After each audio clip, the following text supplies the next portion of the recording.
Hey everybody, appreciate you coming in. Thank y'all so much. I'm just trying to get it streamed over to my my Facebook page. I don't think it's working. There we go. All right, so tonight I do have a very special guest with coming on tonight. I've been begging them to come up for probably at least good 4 or 5 months, and they finally agreed to come up. So we been talking and everything, and I can't wait to get them to pop on. And first, I do have the flag in honor of our guest for tonight. Let's see here. Hey, Bud Files, how you doing? Appreciate you coming in. Thank you so much. So, November 25th, me and my dad, we're going to be investigating the woods again.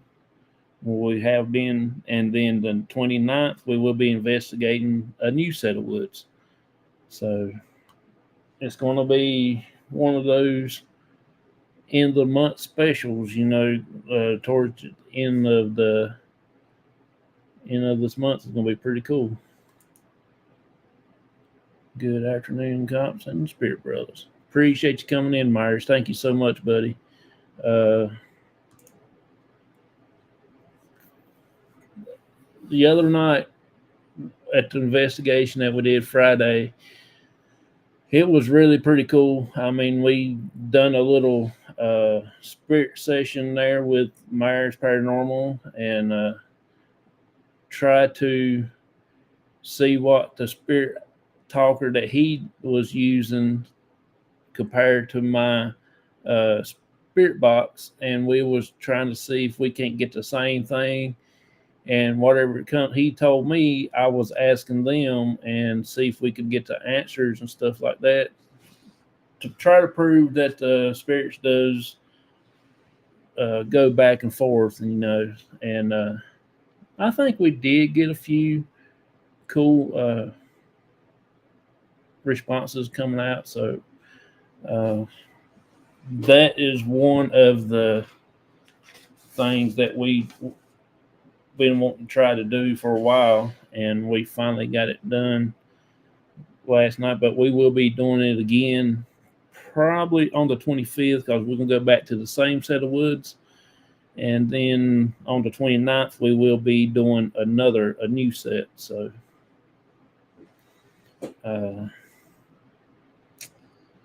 let's see.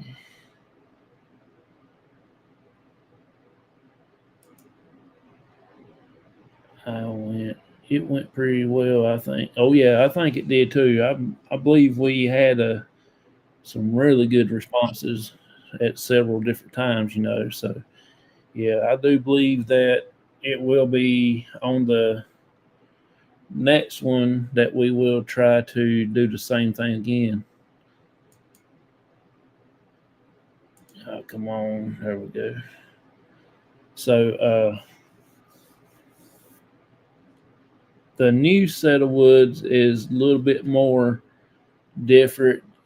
We won't be near the road as we was the other night. It's going to be probably I don't know, about a tenth of a mile away from the woods. And then probably sometime in December we will try to find another cemetery, which I have been looking up. The county home has another cemetery, so we're going to be trying doing that also. Hey, Face, how you doing? Appreciate you coming in. Thank you so much. Hey, KK, how you doing? Yes, there was awesome responses. Yep, you're right. So I do have the guests in the backstage that just had popped in. So I will be adding them right here in a few minutes. I got David over on the Facebook watching. Appreciate him too. So he does the Dark Cult Paranormal over on Facebook, and he does have YouTube channel also. So,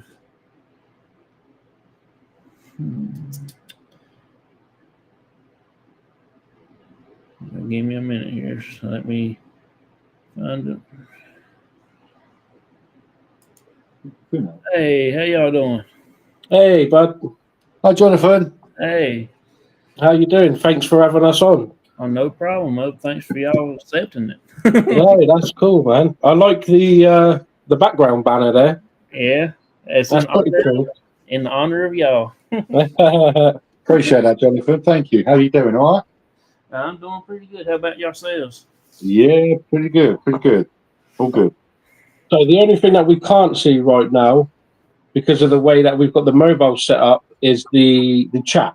Yeah. So yeah, if anyone does ask us anything, you might have to read it to us because we can't. I will.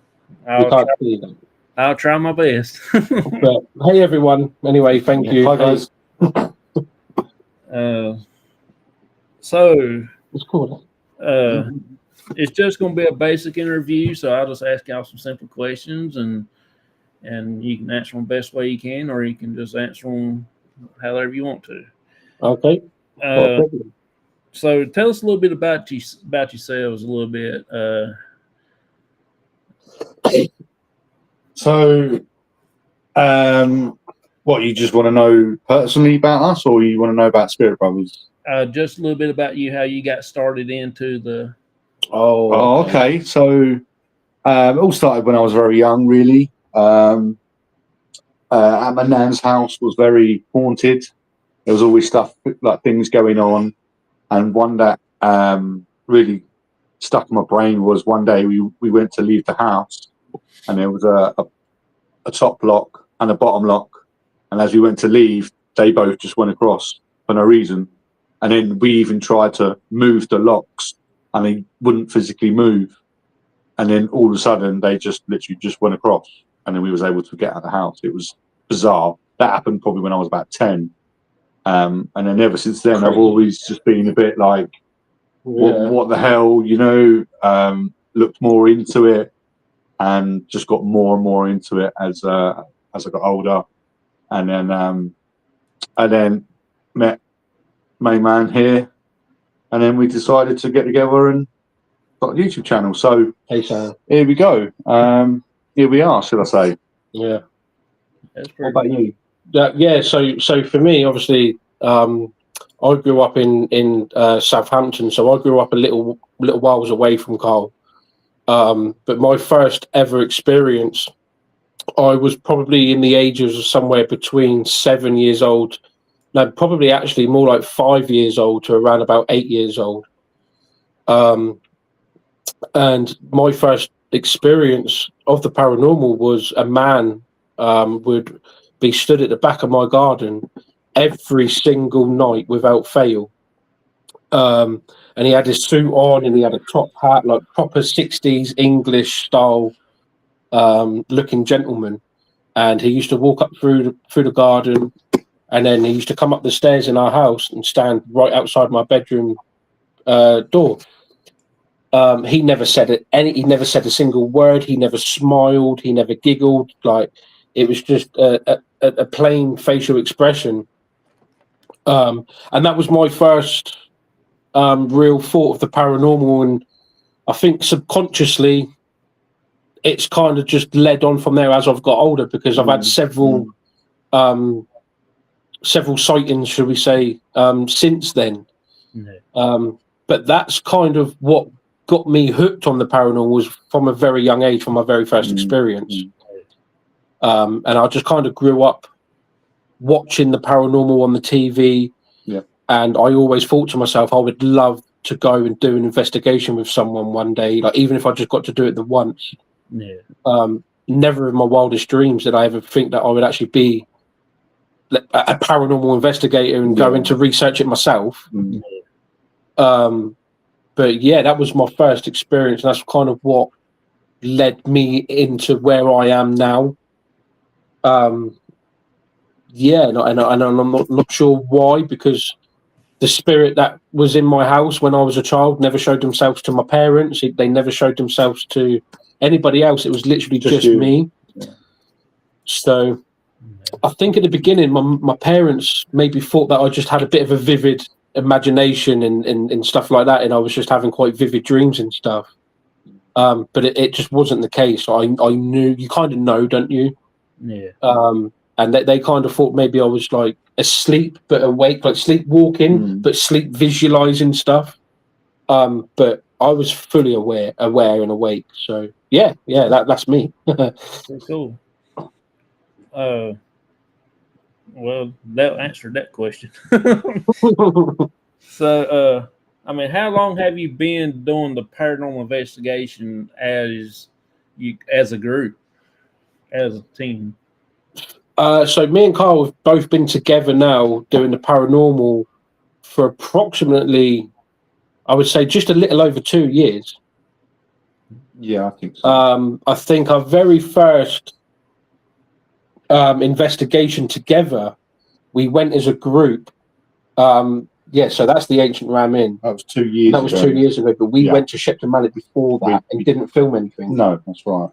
So about 2.5 years we've been. I'd say so. Spirit Brothers UK. Yeah. And what journey it's been? Yeah, the last 2.5 years have been bonkers, you know, and it's gone by so fast. Yeah.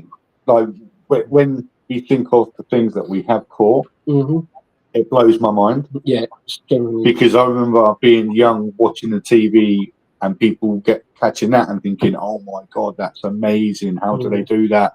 And then now to be in a position where we're now catching it as evidence and actually seeing it with our own eyes and being there, and it's mad. It's absolute mad. And I love the journey that we've been on, and I know we've got long may it continue. Yeah. I can't see me ever giving up, and I just look forward to every investigation. So And initially, we obviously we wasn't Spirit Brothers UK. Initially, we just went out as me and Carl.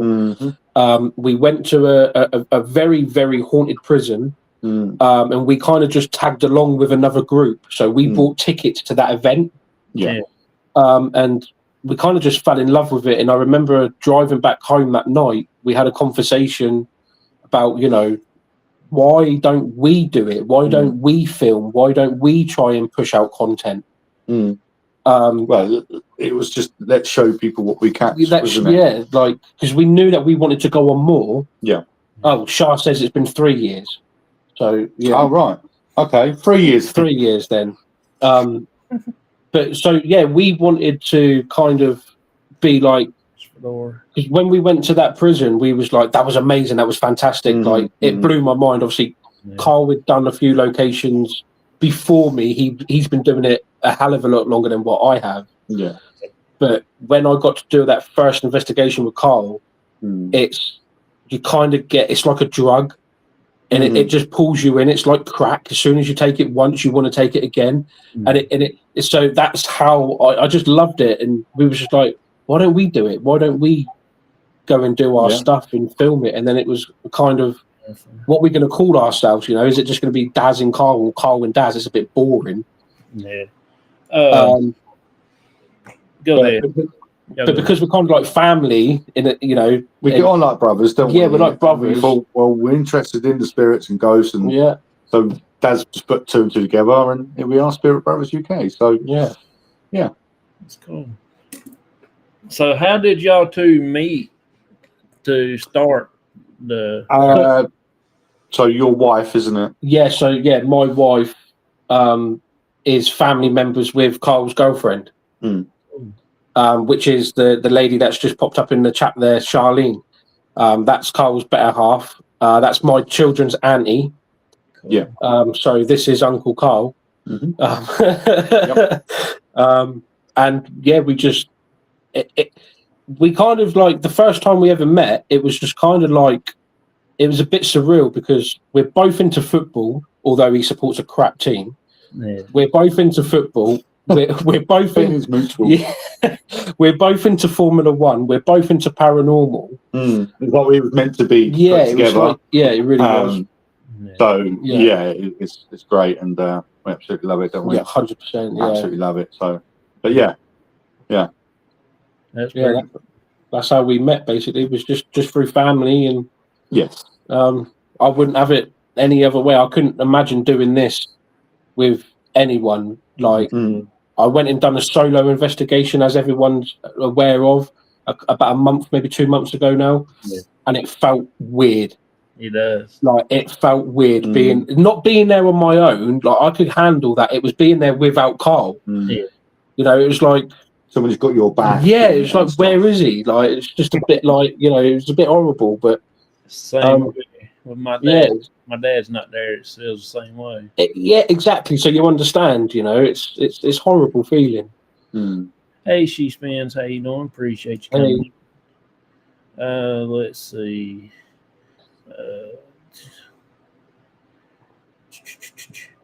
So, what is some of the places that y'all have done that really sticks out in your mind when y'all been there before? Do you want to go first? Because The one that sticks in my mind the most is a place called George Jarvis School, because it was a fantastic location. Freezing, I remember that. I remember just being very, very cold the whole night. But Daz got scratched, and that stuck with me. it stuck with me too. Yeah, it was an absolute wonderful building to be in, great location, and to see that happen to a friend was quite scary at the time. Distressing. Yeah, because like, I didn't want you to get hurt or be hurt, but I can see these marks on you, and I'm like, I don't know what to do. But and where they was on my back, like, I can't, like, you can't replicate. So you can't. I nearly pulled a muscle doing that. You can't replicate it, but there was several different marks, and they was on my back for approximately 2 to 3 weeks after. But not only that, you have no scratches. You have no nails. Oh no, I'm notorious for biting my nails. So there's no physical way, and plus, because I was there with you, I could see. Well, we was live. Well, we were live. We on were YouTube. fully live on YouTube. So we didn't even do an episode where we put everything together. We was fully live, like we are now. So yeah, it was just. Yeah, it was weird. It was completely bizarre, absolutely bizarre. But yeah, fantastic at the same time. Meyer said you can always trust each other to cover your back. Exactly. 100%. Yeah, exactly. 100%. And that's why I'm pretty much prepared to put myself in any situation when I go on location, because I know Cole's going to be there. Hi, thank you. Hello. Yeah, I know that Cole's going to be there and he's going to have my back. Yeah. So 1,000,000%. It doesn't matter to me whether I'm in a cemetery, a Christmas market, or 2 miles under the earth. Like, I know if Cole's with me and something happens, he's going to be able to do what he can to, you know, to save my ass, pretty much, and vice versa. And plus, for all the safety reasons too, you know, like, he might know where there's a hole at and you didn't know, and he like, hey, dude, you need to move over, or like that too, you know. Yeah, that's exactly it, you know. And I know where the hole is if he's falling down it, wouldn't I? So yeah. But for me, my most memorable location is probably, I would say, George Jarvis School as well. But I don't want to be a copycat. But for me, as far as seeing anything paranormal, it would be Farley Wallop Church, because we captured a full apparition on the camera. It's been the only time that we've ever captured anything like that. It's never been before, and it's not been since. No. We've had shadows since then. We've had, like, the shadows at the fort, which was actually a really strong shadow, that one. It was like a proper figure. Yeah. But to capture a proper apparition on the camera, and you can slow it down frame by frame and see them actually walking past Carl, that will stick with me till the day I die. I was going to say Farley Wallop for a different reason, but Farley Wallop is a fantastic location. Unfortunately, we can't get onto that location no more. They've locked the land, basically. They've locked it. It's all locked up, and we're not getting. We don't want to get in trouble by the law or anything, so we just will not go back there. Yeah. Unfortunately, I mean, if it does become open to the public again in the future, it will definitely be one of the first ones that I'll go back to. Yeah, but I know for now that is fully 100% chained and locked off, and there's just no way. And although we want to bring everyone good content, we don't want to break the law doing so. No. Yeah. No. Yeah, streaming live from a prison cell probably has a bit of a different feel to it than being on a location. So, is there any place that you say, I don't think I'll be going back here? It is like really more different than any other places that you ever investigated before? Yes, 100%. And I'll let Carl tell you, but I know exactly what he's going to say. I know what he's going to say. I know the location. We did a location. It was the old hospital tunnels. Last year, wasn't it, or the year before? Was it last year? I don't know, but I'll have to have a look. I think it was last year. So basically, to get to this place, right, you have to go into the middle of the woods, right? Pitch black, only with little torches, and you have to climb through this little hole in a bank, and you have to climb through it, and then you're in the tunnels. And I've never been so petrified in my life. So this fan that you've got going behind you, Jonathan, the hole is probably just a little bit bigger than that, and we had to really climb through it. Yeah. And then it opens up into these big tunnels. They literally just went on and on, miles and miles and miles of tunnels. Yeah. Like, the thing is, like, you just don't know what's in there or who's in there. And every step, didn't we? We was like just on edge, and I just could not wait to get the hell out of it. And nothing really happened in there anyway, did it? I think a sensible may have went off. Yeah, well, I think something touched me because I jolted like that down there. I do remember that because that's on our channel. Right, okay. And we did have a couple of weird things come through on the necrophonics. But I think it was just the place. It was a weird place. It was so scary. So scary. You know, there wasn't ghosts hanging around every corner and like jumping out and stuff like that. But no, it was such a confined area. Very dusty, dirty, wet. It was horrible. It was very. It wasn't a nice location. Well. It wasn't a nice place to go. And I've already said to Daryl that I would never go back in there. It was so scary, and I'm happy to admit that I was so scared. Couldn't wait to get out. And I think the thing is well with that location, what made it like as scary as what it was is because the fact that we knew we had to get on our hands and knees and literally climb through the smallest hole imaginable to get inside. I went through first, and I was so scared waiting for Carl to come through because I just didn't know what was down there. We had no phone signal, no service, no nothing. So if anything did happen, we were screwed. You know, you're running through 3 miles of darkness tunnels. You're never going to find the entrance if you're panicking. Yeah. It was so scary. Yeah, and of course we went in the middle of the night, so there was no daylight coming through any holes or anything like that. It was you couldn't see your hand in front of you. It was so horrible down there. And there's loads of bats as well, and I remember the bats keep flying around and you can't see them. Yeah, that was nasty. Very scary place. Is that where y'all had the rock or something been thrown at y'all, or is that no, a different location? No, so we've had 2 stones thrown at us. One was thrown directly at us, and that was at George Jarvis School. And then we had a stone that threw itself on a locked off static camera. Yes. And that was at the Neolithic tombs. Yeah. Which I do want to go back to. It's been probably 8 months, maybe a year since we last went there. Well, actually, it was our Christmas special was the last time we went there. So it's nearly been a year. Yeah. That's cool. But that place is a gift that keeps on giving as well. Yeah. It's a great location. Yeah. But it's got so much history, you know. It's got 5,500 years of history. There was 36 men, women, and children buried there. Yes. In separate chambers. Separate chambers in there. And it's just a fantastic location. It's right on top of the hill. So, it's really, really good. Really looking forward to going back there. And it's a free location, you know. It only costs us a little bit of petrol to get there, maybe £5 or £10 each. So maybe when you come over, that's a place that we can take you. 100%. We'd love to do that. Absolutely love to do like that. The history on that place for us is phenomenal. So for an American to see, I think it'll blow your mind. Yeah, it really will. Yeah. Yeah, but it's a big old hill to walk up though. So bring plenty of water. Yeah.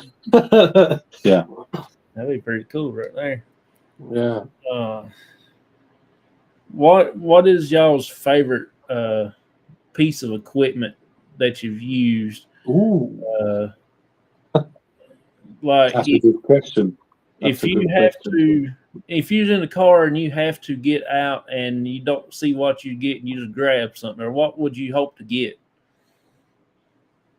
Torch. Torch. Other than cameras, obviously phones. That's what I was going to say. I was going to say the phone is the best bit of equipment, or the camera, because ultimately that's what captures everything for you. But if we're talking specifics for actual equipment, for me, I would probably say my REM pod. One, because I built it myself. Two, I know it works. And three, we've had some extremely good on-point responses with it. Yeah. So for me, it'd be the REM pod. Yeah, I love the K2s because obviously they let you know when something's there, obviously. But I've got to say, Ram Bear as well. Oh, the Ram Bear is fantastic. Yeah. I don't know if I've got it here or not. Sorry, guys. 2 seconds. What are you getting now? I need to move. So yeah, mine would be the Ram Bear, 100%. Only because we've had some wicked times with that bear on camera as well. So it's been great. So I really enjoy this little gadget here, which is our censored motion robot. No. So obviously it's got it's quite loud, but it's got an infrared beam on it. So we'll just set it down on a flat surface. Now, when these sensibles, when they get triggered, they'll just light up. Yeah. When this gets triggered, it will point and walk towards what triggered it. So it would give us a bit of an indication as into where the spirit's gone, or where it come from and where it's going, because the robot will chase it. Yeah. So that's a very good bit of equipment. Unfortunately, some of the locations that we go to, the floor surface just isn't suitable for them wheels. And they'll just keep spinning and spinning. So it's a bit of a letdown when you're like, say, in a cemetery or a field or something. But if we go to like a pub or like a building that's got a flat surface, that's great. Yeah, then it works amazingly. Yeah, really does, and it's a really good bit of kit. Have y'all investigated any cemeteries before together? Oh yeah, we've invested many tons and tons. Yeah. The spookiest cemetery we've ever done together, I'm pretty sure Carl would agree, was a place called Upper Buckleberry. When we turned up at that location, the very first time we got there, you've got these big tall walls, they're like higher than the car, and then like these tiny little gates. You walk in, and everything was just so dark and dusty, and it was just very spooky, like a proper horror film. Kind of, it gave that vibe. And we just found ourselves whispering to each other on the camera. Like, we were that, like, kind of scared. We were whispering, and we were like, why are we whispering? Yeah, there's no one around. There's no one here. Why are we talking so quietly? But I think it was just that vibe that it gave. Yeah, it was very sinister vibe when it was very, like, when you're there, you just feel like eyes are on you. Like, it's weird. It's such a scary place, but again, great location. Every time we've been there, we've captured something. So I generally believe that place is one of the hauntedest cemeteries I've ever been to. We went there not so long ago, actually, and we were just doing a piece to camera at the bench, and I saw something out the corner of my eye. And I knew what I'd seen. I saw like a black figure moving by the graves, and it was probably 100 yards away, maybe 150 yards away. And I knew what I'd saw. So about 10 minutes later, I went and placed a REM pod over there, and then come back. And the REM pod kept going off, and I just knew. And to me, that just gave me a bit of clarification. Yeah, that he wasn't seeing. That I wasn't going bonkers. You know. Yeah. Let's talk about how the weather affects y'all's investigation over there. Do y'all like investigating the fogs? And I know you might not want to investigate in the rain because it does bother equipment, but does anything y'all have that will bring out the spirits more than usual? I mean, I'm a big believer that like if you're at a location that you're near like water or near like a river or something like that, then you get a bit of a better response. So I'm not saying that that's 100% legit. That's just my perception of things, and I think water is a very good kind of trigger sort of thing to bring the spirits closer. Maybe a full moon as well. Yeah. I think maybe that just adds kind of a bit of a spookier feeling to it, rather than bringing out spirits. But I mean, who's to say that we're right or wrong? You know, I don't know. But we've investigated in all types of weather. We investigated in the rain last year, or I think it was earlier this year actually. Even broke the equipment. It was that bad. The rain was that bad. It broke our equipment, and we lost our microphone due to the rain. Water got into the microphone, and it killed it. Yeah. So we try to avoid the rain unless we're indoors somewhere. And the fog, again, it makes like all like your K2s and stuff. Like it gets loads of condensation all the way around. And unfortunately, you know, we don't have the money. We're not in a position where we can just buy brand new equipment every week when we need it. If that breaks, we can't just buy a new one. We'd have to save up and then buy it, you know. And, but I mean, we even because we like to plan where we're going, and sometimes we go right. We're going here that day, and it comes to that date, and the weather's just too bad, and we can't get out, and it's really frustrating over here. So, it is frustrating sometimes with the weather over in the UK. It's the weather just hit and miss. Like it will tell you that it's nice and sunny on the weather. The weather lady on the TV will say it's nice and sunny. You'll look out your window and it's got rain. So let me ask you a quick question. What's your preferred weather type to go out and investigating? Like, what do you think that can maybe generate a better energy or feeling? With me, looks like on the bridge, I always like the fog. I know it does leave a lot of stuff on the equipment, but the fog is one of the best energy source for the spirits. That's just my opinion, but we always got some crazy stuff when we was on the bridge, and even at the family cemetery, we do the same. We get the same stuff. That's when that same night, and something there stood beside me. I don't know what it was, but it had my whole body froze. All I could move was my eyeballs. I couldn't talk, couldn't move my arms or my legs, couldn't walk or nothing. And after like 15 to 20 seconds, it got gone, and I started moving. And that was in the fog. And I'm guessing now, just visualizing different things, like when you're in the fog, if it's quite a dense, thick fog where the camera light shines like through it, if something does move, it's going to be a darker object than the fog. So you're probably more going to capture it on the camera anyway. That's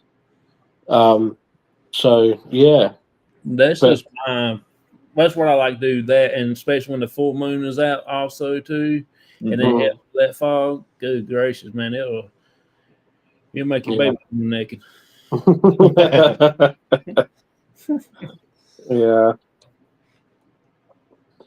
It's definitely a different feeling when you're out in the fog and stuff, and you kind of got to be a little bit more careful as well because you don't know where you're putting your feet.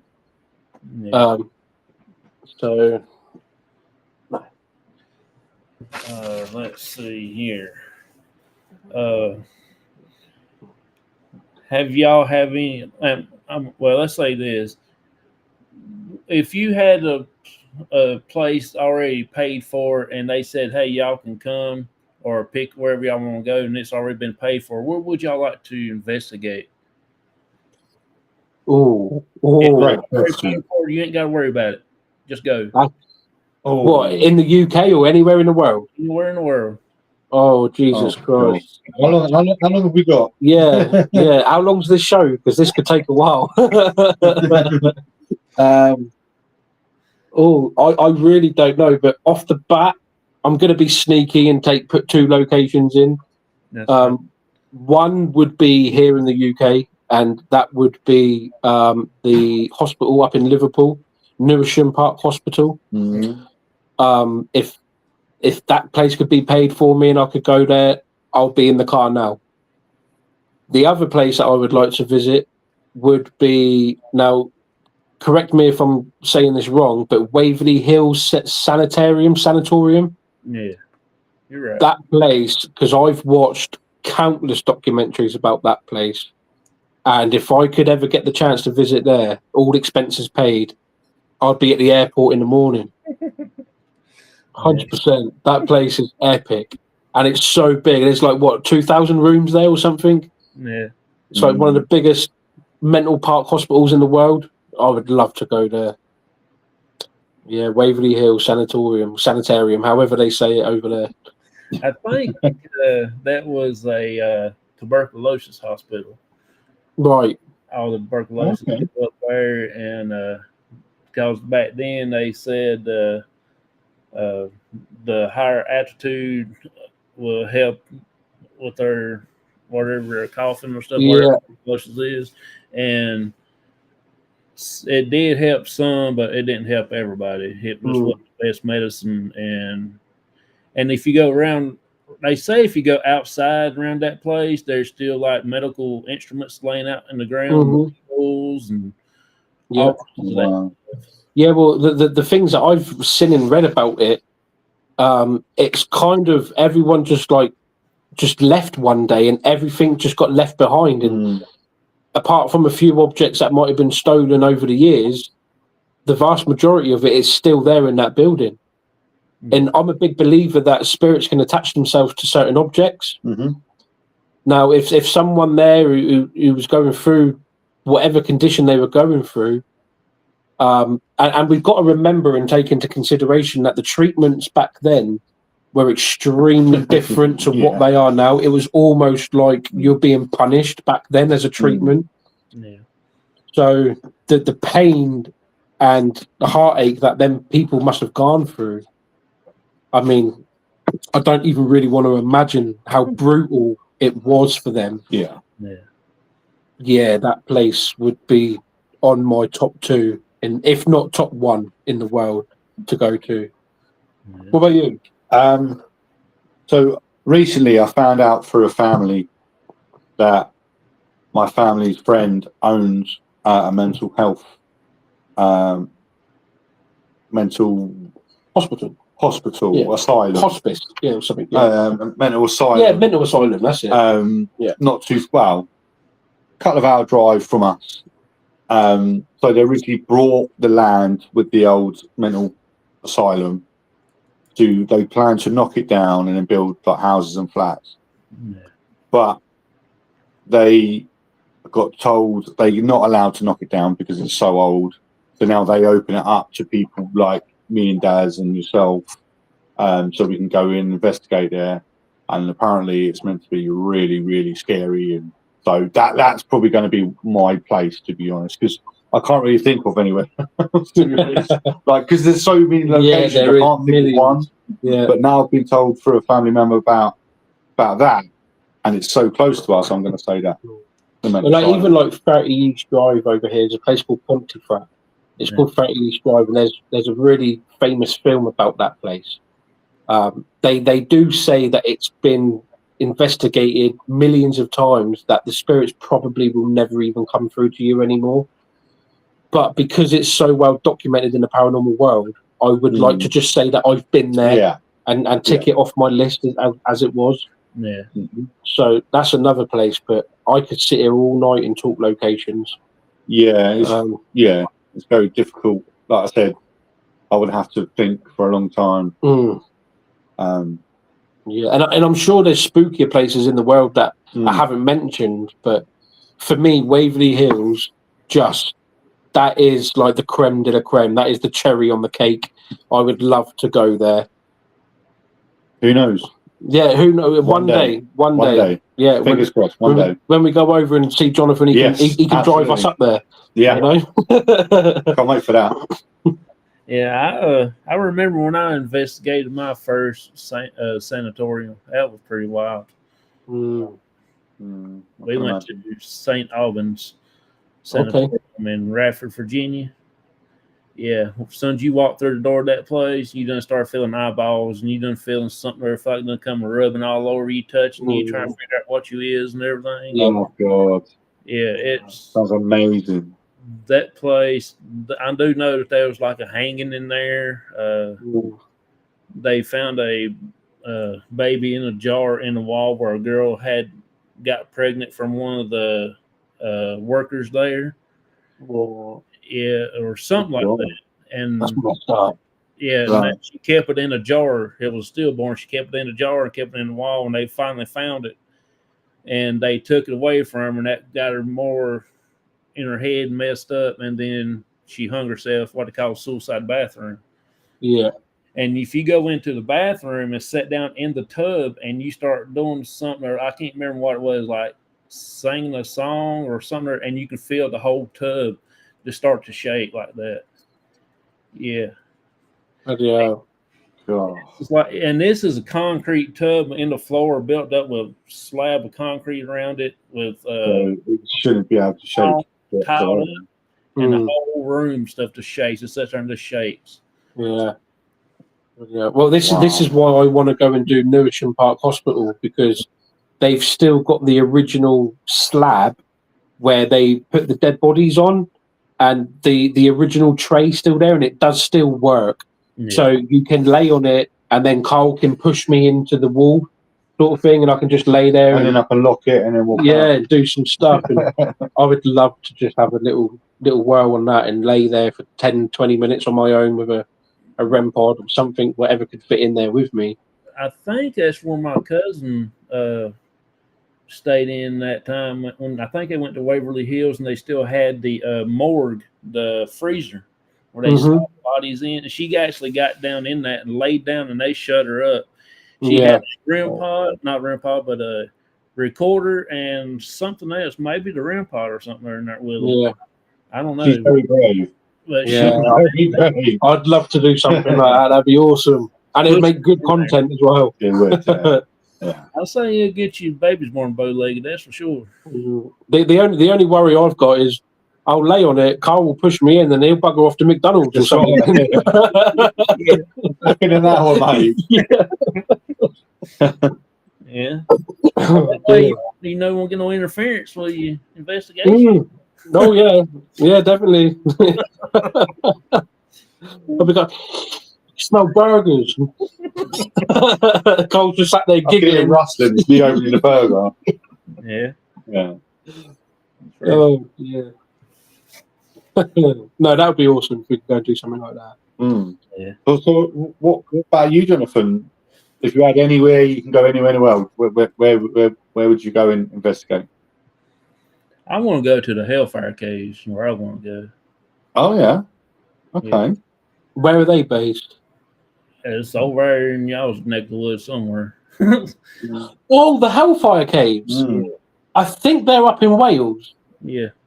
I think they're in Wales. I think, correct me if I'm wrong, but I think it's really big with the UFOs, and there's actually like scratch marks on the walls where the UFOs have not gone in correctly and stuff, and they got some weird material. I don't know if it's up in High Wycombe. Oh, High Wycombe. Yeah, it's about 4-hour drive from us. It's like a tunnels, and you go in. That's where all the Black Death stuff happened back then, the days when they had the black Oh, and all that. They stayed in that little cave, made it like a community town, city, whatever. oh, okay. And they say if you go to the door and start walking in, you done start getting scratches and everything like it. Oh, Jesus. Are they That's open 24 hours?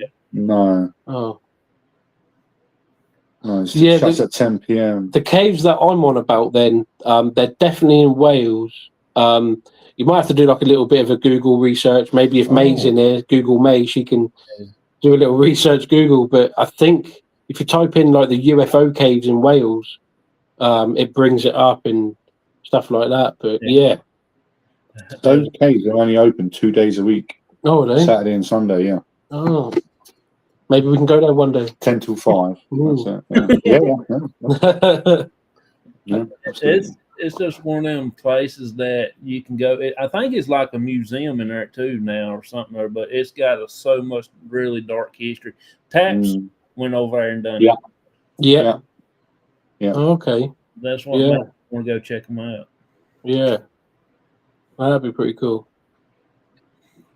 Excuse me. So when you come over next year, is there anywhere in particular that you want to go and do, or it's a must? Not really. Just want to come and visit y'all and hang out with y'all and do a couple of investigations and stuff like that, and just hang out. Mm-hmm. Yeah, try some pretty cool food. Besides, it's not horse or smell or weird. You never know. Yeah. Well, we can't wait for it. So yeah, it'll be good. We can't wait, neither, to be honest with you. Yeah, it's going to be awesome. Absolutely awesome. Like I say, all we can say is just wrap up. Wrap up warm. Yeah, it's going to be chilly. No matter when you come, even if it's in the middle of the summer. Our summers are still cold. You might be able to wear shorts for maybe a week in this country, and then the rest of it you're in trousers. And yeah, I mean, look at me. Look, I've got one jacket on. I've got a hoodie on. I mean, it's cold over here, and he's indoors. So, and I think we've got the heating on as well. I know the heating's off. Yeah. So let's see. Then talk about the equipment. Is there any new equipment that y'all are looking for in the future that y'all might can use on y'all's investigations to help you out a little more? There's always new equipment. Yeah. There's always new equipment in it that we see that we want, and we would like to use. And for me, main one is just more cameras. Because the more angles you get, the more better it is for people and for us. Yeah, I know we've got the spare one out there, but another one on top of that would be awesome. Yeah, for me, I think 2 more. Yeah. So we could just cover absolutely every angle possible. So, if for example, I've got a handheld, you've got a handheld, and then 2 locked off, you get a perspective. That's what I'm saying. So, more cameras would be nice, I think. I'm not worried about REM pods because I know you can make them. Yeah, I actually want to build us a car REM pod. Yeah. So I'm just going to find like an old remote control car in a charity shop somewhere, take it apart, take all the guts out, all the electrics, throw it all away in the bin. I've got a big storage box that's up behind me over here, and it's full of brand new wires and LED lights and batteries and this, that, and the other. And I can just put it all together. It'll probably take me 2 or 3 days if I want to do it properly. Yeah. But I want to have it so like I've got white LED lights at the front, so it looks like the headlights are coming on, and like brake lights, so it looks like they're coming on and stuff. I think that'd be pretty cool. Yeah. And I do want to make, because I've never ever seen one in the paranormal field. I've never seen one at all. Is I want to make a double REM pod, so it's got an area on the left hand side and an area on the right hand side. Now I want to hopefully be able to build it big enough that they don't interfere with each other when they do go off. Yeah. And then you can kind of have the yes and no sides. So if we do get any interaction, to be like, if the answer is yes, can you please go and touch yes, and only that side of the REM pod will light up. Yeah, I would love to figure out something like that. I just have no idea on how I would put that together, because it has to be a certain distance apart so it doesn't interfere. It's normally around about, I would say, probably a foot. So, but carrying around a 3 foot piece of equipment, it might be a bit of a struggle. Yeah. But I would love to be able to make something like that. Meyer said, try a British horse egg sandwich. No. Absolutely not, Myers. No. I mean, we have horseradish over here, and that stuff's nasty. Here we make what we call the horse egg. And that's what he's talking about. Horse egg ain't nothing but a chicken egg that's fried into an omelet.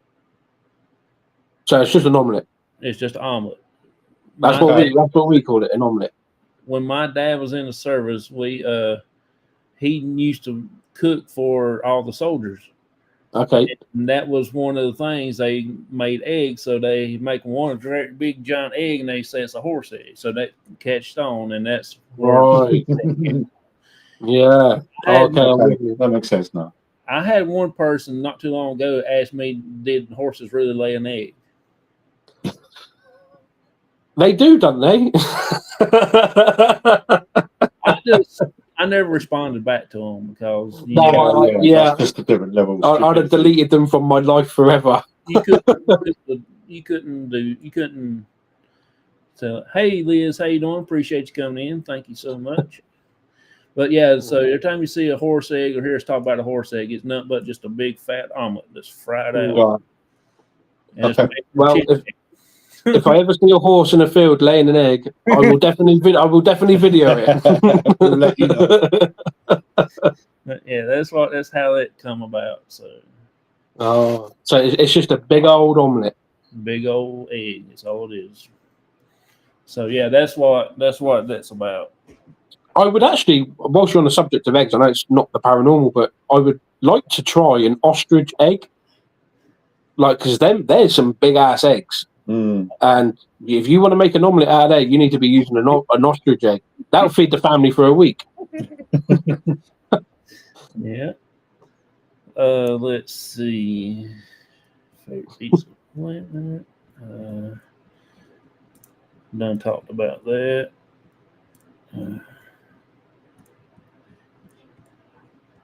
We want a script. Do y'all ever go out to like a place, a shop, and somebody ask you, say, "Hey, y'all paranormal investigators," or does anybody look at y'all a little different? So you've had a couple. I've had it twice. I was wearing my hoodie. Well, we was actually both wearing our hoodies in McDonald's. We was probably just grabbing a bite to eat, coming back from a location or going to a location. I'm not quite sure. And somebody read our hoodies and subscribed to the channel and sent us comments saying, "I saw you in McDonald's. I can't wait to watch your show. You're awesome." Blah blah blah blah. Which was really nice. But only once I was in the shop and I was wearing my hoodie, and the guy asked for a photo. And that was just the weirdest thing ever, because that's just we're not famous. We're nothing. You know what I mean? Maybe if we had 50 million subscribers and we're both driving around in Bentleys, you know, it might be a bit different. But for somebody to say, "Oh, can I take a picture?" and then "Can I have a picture of the hoodie?" and this, that, and the other is a bit weird. But thankfully, that doesn't happen every time we go out. Thankfully, yeah, definitely not. Have you? Yeah, quite a few times. Yeah. I was at the gas station pumping gas in the truck, and I bet I stood there and talked to them for about 15, 20 minutes about the paranormal. Yeah. I guess I scared them because they said, "I'll call you later," and they never called me wanting to go out, so I guess I scared them off. So, What I've learned over the years about the paranormal, people don't talk about it. I'm just going to grab a drink. But when they find out that, so like at my work at the minute, they're all just finding out that I'm a ghost hunter. They're now all coming out going, "Oh, I've got this, I've seen this story, I've seen this happen," you know, and now every day I see that person, they're like, "Oh, you're right," you know, and we just talk about random stuff. So, it's kind of weird.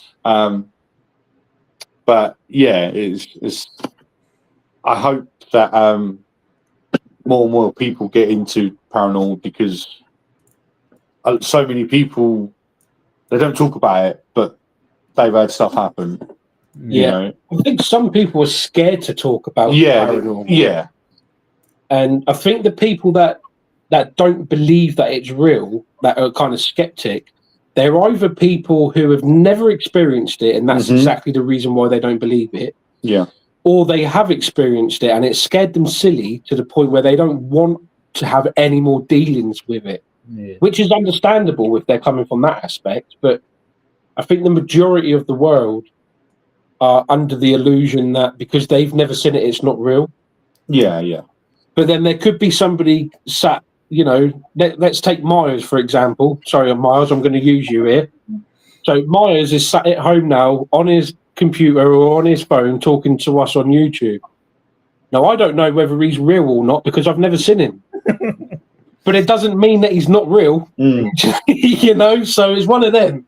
It's one of them. Yeah. I believe in it because I've seen it, I've felt it, I've lived it, and I know Carl has, and I know you have. And I think some people are scared at what they might find if they open their eyes a little bit. I believe that. I'll tell you a bit of story about my dad. So my dad never believed in it. He's always just gone, no, load of rubbish, whatever. About 3 years ago or 2 years ago, their pet dog died, and it was a tough time for him because they had him for a long time, and they loved him. Because we love our dogs over here. And one day, my dad was laying in bed.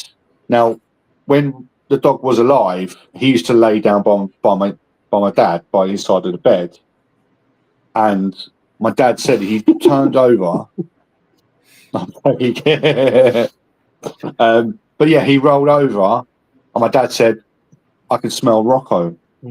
I can smell him. He's here." And my mum went, "But you don't believe in any of that?" And my dad went, "No, he's here. I can smell him." And ever since then, he's now like opened his mind a bit. Yeah. He will say to me like, "Oh, have you been out lately?" Yeah. Do you know what I mean? And I'm like, "Oh, okay." So yeah, he's now starting to, because he's now sensed something in his house. Yeah. So now he's like, "Oh, maybe it is real." Yeah.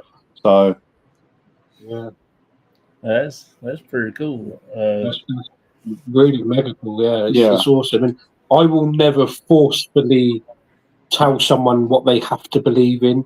No, whether that be the paranormal, their religion, or anything like this and that, politics or anything. Yeah. Because 99% of it I don't understand myself, so I would never push it on somebody else. Yeah. But I believe that people should open their eyes a little bit more to the paranormal, especially because they never know what they might find. They could, their loved ones potentially could be in the same building as them, but I think 24/7, but they're oblivious to it. But some people, I think, they just don't want to. They don't want to say it's a ghost. They're just happy to go, "Oh, I don't know what it was." Do you know what I mean? Oh, it was the wind, or whatever. So, because I know a person like that. They just don't want to know. Yeah. For whatever reason, why? No, I don't want to know. She's got it right. So experiences teaches people. That's because people have that experience. Because there's people at work that look at me like I'm crazy. They said, "Oh, they ain't do that. You just crazy yourself." I said, "All right." They're not wrong. But things. It's just things that they might try to not want to believe it. They know it's true, but they don't want to believe it. They're trying to make themselves not thinking about it. Yeah. Because I mean. And I think that there's like a bad stigma around the paranormal. I think because if you look at the history of the paranormal, people automatically think witches or demons or all these horror movies and stuff like that. So I think that they don't want to be involved in it because that's what they think is going to be there, because they've watched too many scary films. When in actual fact, some stuff that we've encountered has actually been really, really nice. Like really nice and sweet and innocent. And so I couldn't say it no better right there. Us Myers are known for being crazy. That's right. Right. I guess ain't no better, Mud. But yeah, like I said, though, I think that a lot of people uh, haven't understand a lot about the paranormal for themselves and know anything about it. They just come across and they be like, "Nah, he don't know what he's talking about." Which I don't know everything, but I know what get me through and stuff like that. Well, the thing is, you know yourself on what you've seen, what you've felt, what you've smelled, anything like this and that.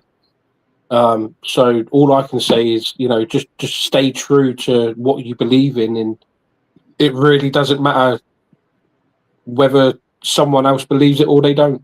Yeah. At the end of the day, we do what we do because we know, we've had the experiences, and there's no way on this earth that me and Carl were, professional paranormal investigators and we're the best that the world has ever seen and we know everything, because we don't. No. Yeah. We just enjoy doing it, and we enjoy filming it. We enjoy sharing it in interacting. If we get one person that subscribes to our channel and views our video, I think that's pretty cool. Yeah. I really do think that's pretty cool, and like we never force anything on anybody, and we just want to share what we capture, and if we capture something, great, we'll post it. If we capture nothing, great, we'll still post it, because it proves that we're authentic. Yeah. And we won't be faking crap. Yeah, we're not going to spend all this money. I was one of those until I went out with Carl and Daz and found it so interesting. Carl will tell you I wouldn't even watch things on the... Yeah, no, she wouldn't. Yeah, that's true. She's still a scaredy cat. Yeah, that's true. Yeah, people, like Dad said, people just assume it's going to be demons and horrible, and it's not. That time at the prison, and we got in contact with that lady, and she said that she killed her partner. Oh, with the knife? Yeah. On the Ouija board that night. Oh my God, I ain't never doing one of them again. Yeah, it was pretty incredible, really, to find out her story. And in so much depth as well. Yeah. And the only other time that we'd done a Ouija board, we was at a cemetery, and it was just me and Carl. There's nobody else there. And we'd done this Ouija board, and the spirit come through to us on the Ouija board, and it actually led us from the Ouija board to his actual grave. At the cemetery. We found his grave. His name come through on the board. We then found his grave. He told us where to go. We put the SLS camera on there, and the little stick man was dancing. And that was just a beautiful moment. Yeah, it wasn't on any other grave. No, nothing. There was nothing there. Yeah. That one. Yeah, and that was a beautiful moment, because that proves that not everything's sinister. Not everything's out to kill you and scratch you and beat you up and this, that, and the other. Yeah. I think a lot of things about the paranormal got a bad rap too, is people having gifts. It's like what she said earlier. People lied about gifts.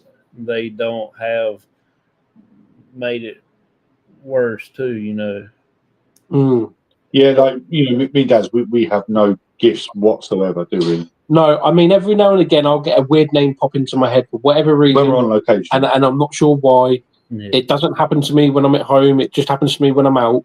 But it doesn't happen to me every single time. I don't claim that I can speak to spirits, because I can't, apart from asking them hello and stuff like that. I can't directly speak to them one-on-one, telepathically. Yeah. But every now and again I do get a weird name coming, like not a weird name, just a name coming to my head. Yeah. And sometimes it can be validated and sometimes it can't be. It doesn't mean it's right or wrong, but I don't believe that I can talk to, I wouldn't invite someone round and charge them £50 so I can talk to their dead aunt for them, because I can't do that.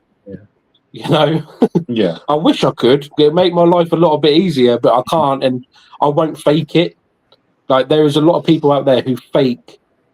I can't. There's a little saying. Is it like they fake it to make it, or something along them lines? There's several paranormal groups out there, and people who claim to be mediums and psychics and this, that, and the other, and they're just not.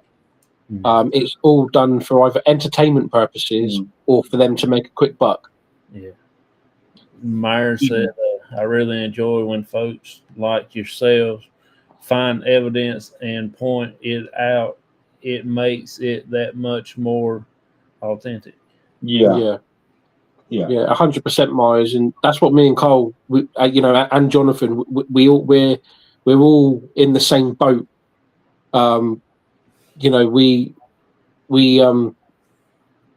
We just post what we capture. If it's good, it's good. If it's bad, it's bad. If nothing happens, nothing happens.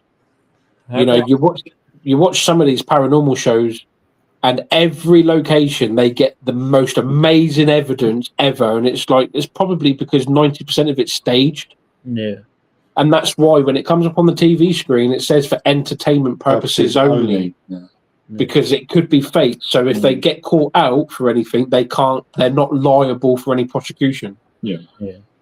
So, Charlene's telling me to shut up. What we do, like, when we do find something, we will slow it down frame by frame so we can, if someone watches it, they can see exactly what it is. Yep.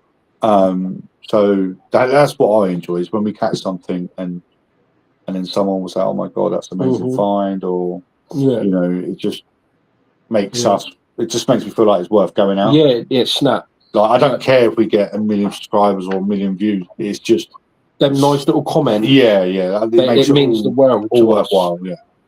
And like, we've been doing this for, like I said, we've had the YouTube running for 2 years, 2.5 years, maybe 3, whatever. Yeah. We've not made a single penny. We've spent, I would quite comfortably say thousands when you put into the equipment, the petrol, the paying for locations, the food.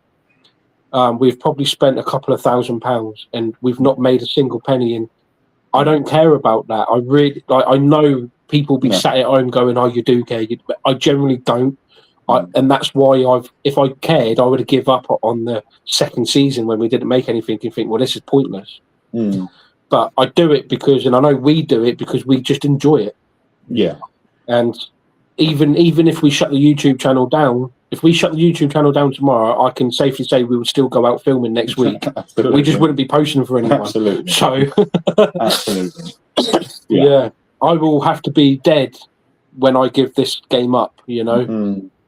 I'll be out there with my little Zimmer frame and my old fogey's buggy, with all my equipment attached to it and driving that around locations.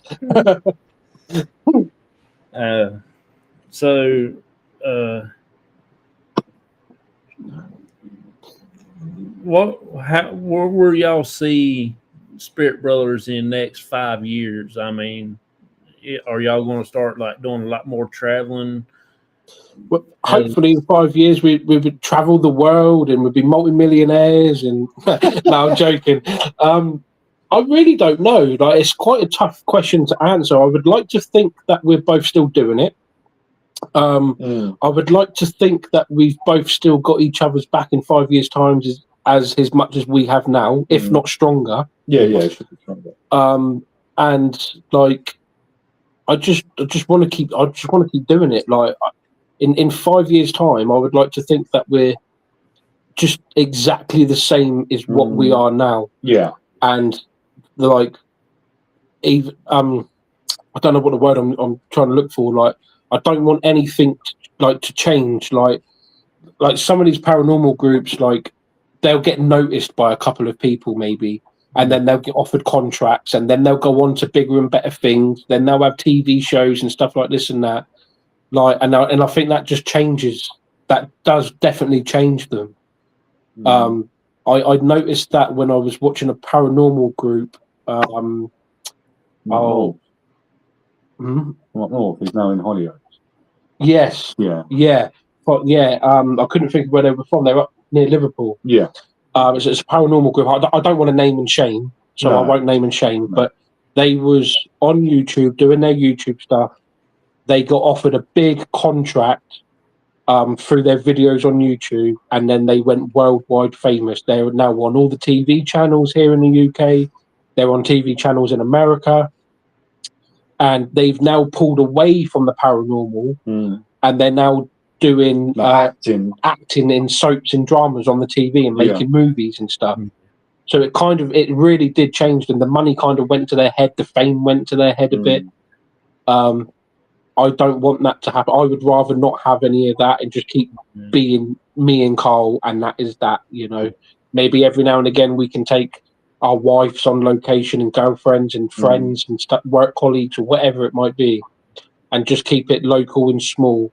And in 5 years on from now, we'll be able to turn around and say to you, for example, we're still authentic and we're still true to ourselves. And I think that's more important than anything, is being true to yourself. Yeah. 1,000,000%. I think in 5 years' time, I'm still going to be older, still in the middle of the woods somewhere investigating, or in a cemetery, or in a really old building.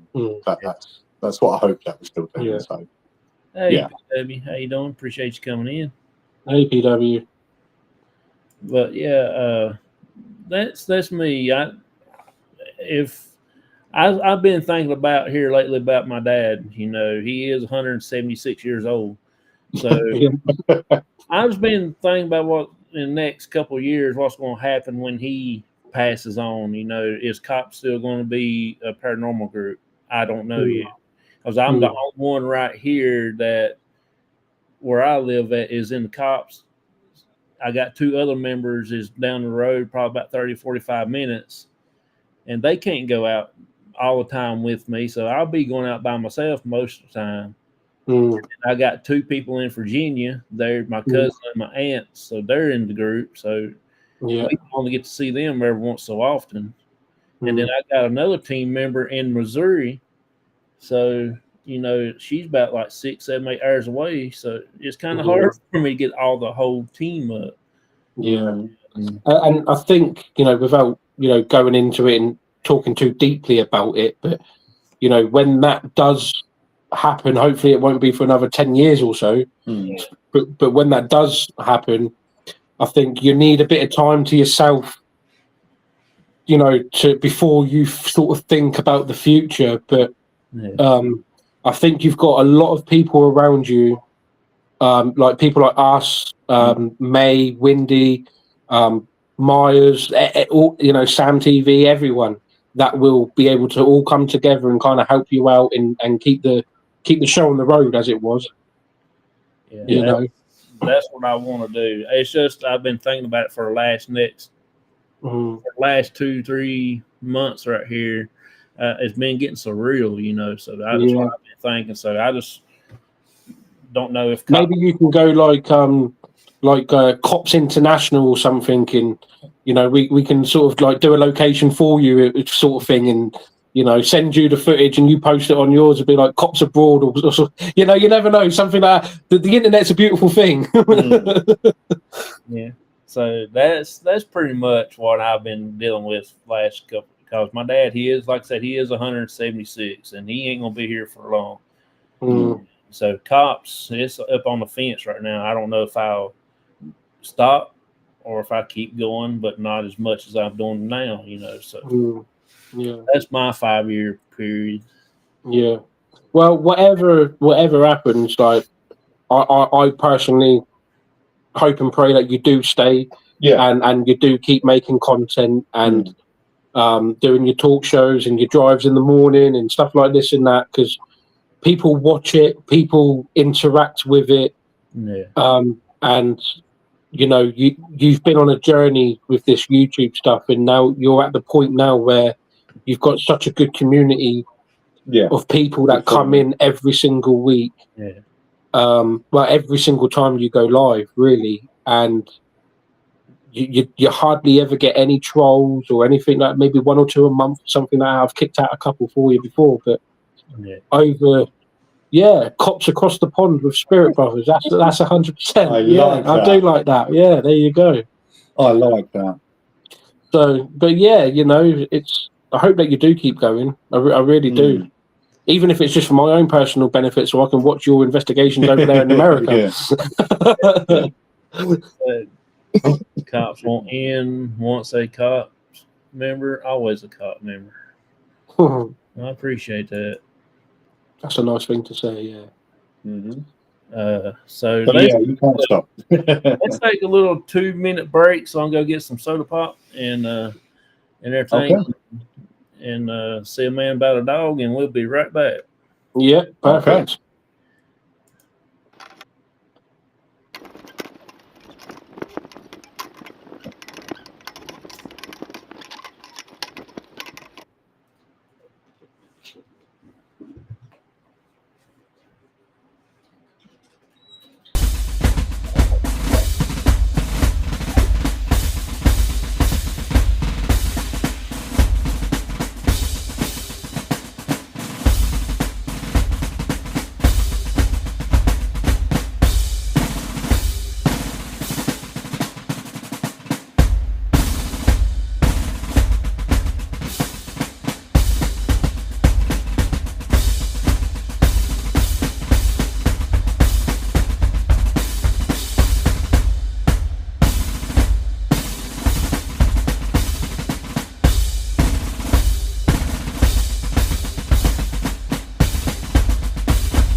All right, y'all.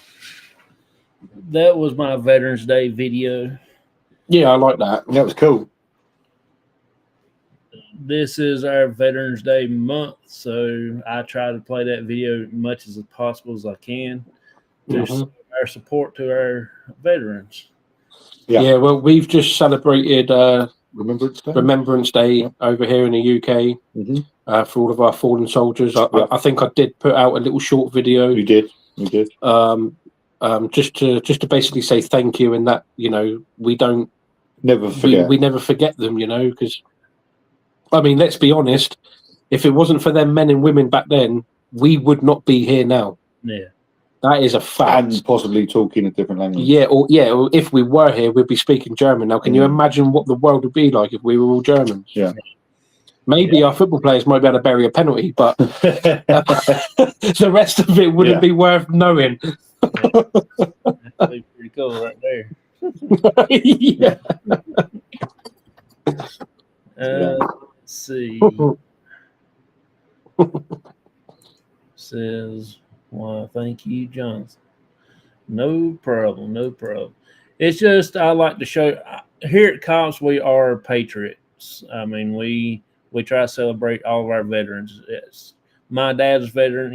You can tell which one's my family members in the video. The first 4 is my family members.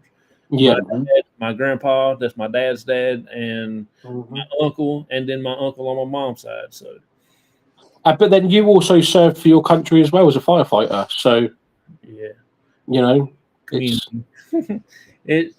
same thing. We call it different over here, but yeah, same. You were still a firefighter. Yeah. So it's all good, and people like that need to be remembered. Because like I said, the world would be a very different place. 100%. Hey, Miss Frosty, appreciate you coming in. Thank you so much. But yeah, so let's see.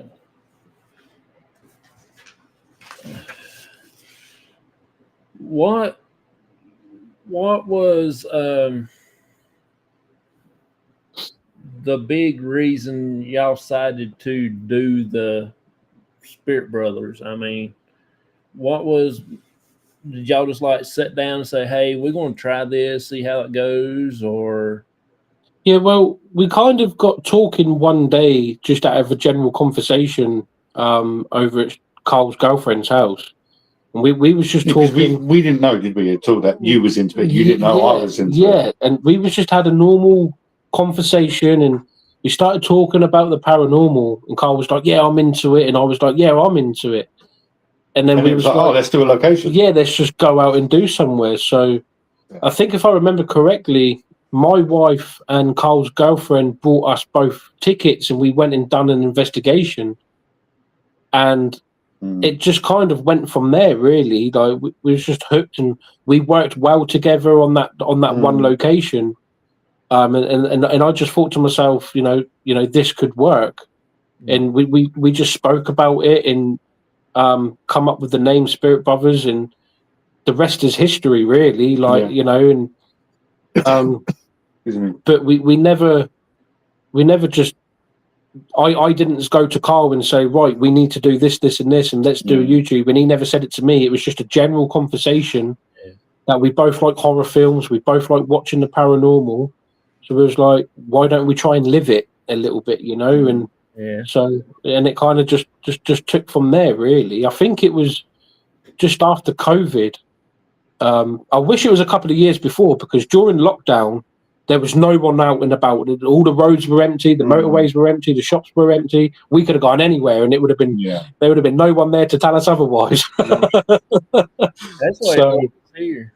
Me and my dad, we just had started the group that February, and then that April, May or something there, they did the world shutdown. So we was only like several months in of being a new group, and me and my dad, we just went to the cemeteries. We just went and we done stuff on our own, and then finally we got out of the lockdown, and we started doing a bit of stuff here and there. Then we got our group back up going again, and we investigate whenever we can and everything like that. Yeah. And like obviously we created our the channel, and the first couple of months it was a really long process. Like the first couple of months, like obviously I don't know what it's like in the US or anywhere around the world, but here in the UK you have to have 50 subscribers before you can go live. The same way here.